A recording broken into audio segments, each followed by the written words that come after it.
E sobre o diabetes, a gente conversa agora com o Dr. Márcio Dietz, vice-presidente da Sociedade Brasileira de Endocrinologia e Metabologia Regional aqui do DF.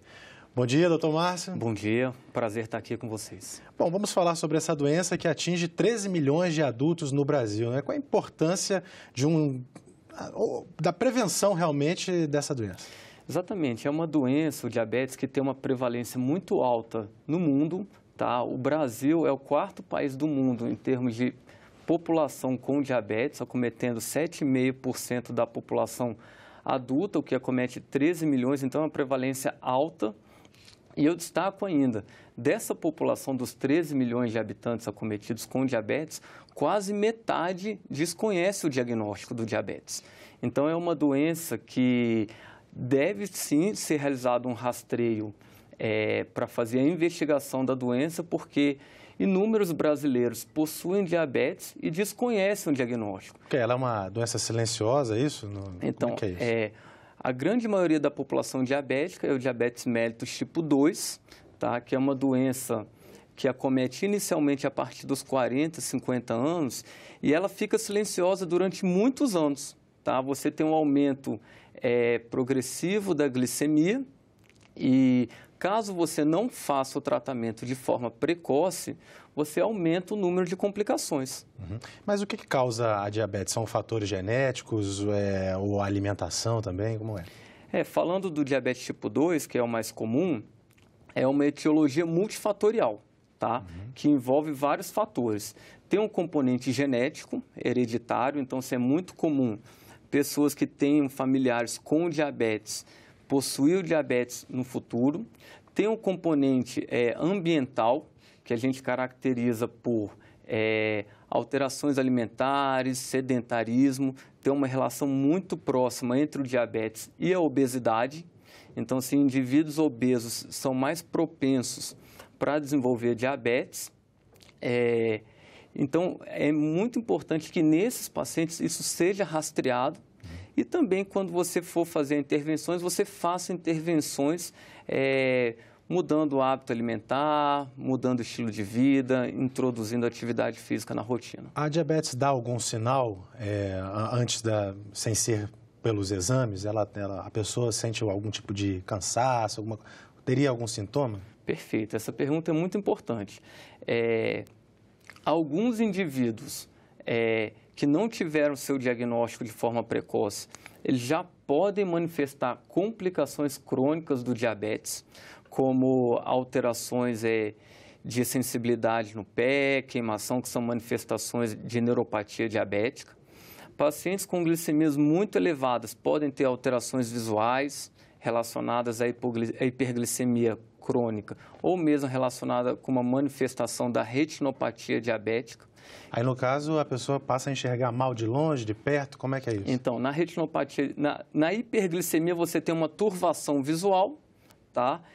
Que pode melhorar com melhora do controle glicêmico, mas se for uma manifestação crônica com lesão da retina, você tem proliferação de vasos e tem um risco de sangramento da retina, que aí você pode ter uma perda abrupta da visão, tá?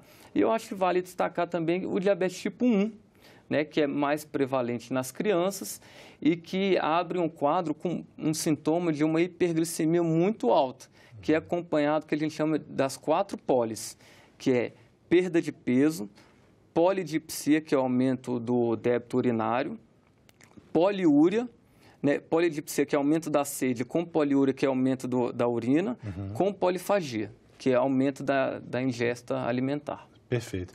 Então, quer dizer, quando a gente pensa nas crianças, porque tem também cresce o número de obesidade entre as crianças. Aí, no caso, diabetes e obesidade tem alguma relação? Você disse que tem um emagrecimento, né? Sim, perfeito.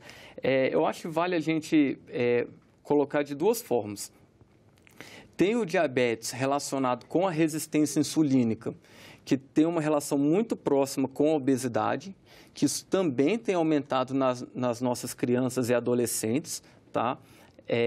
Então, essa criança tem uma alimentação ruim, com uma dieta muito industrializada e pode ter um diabetes relacionado com resistência insulínica, um padrão parecido com o diabetes do adulto.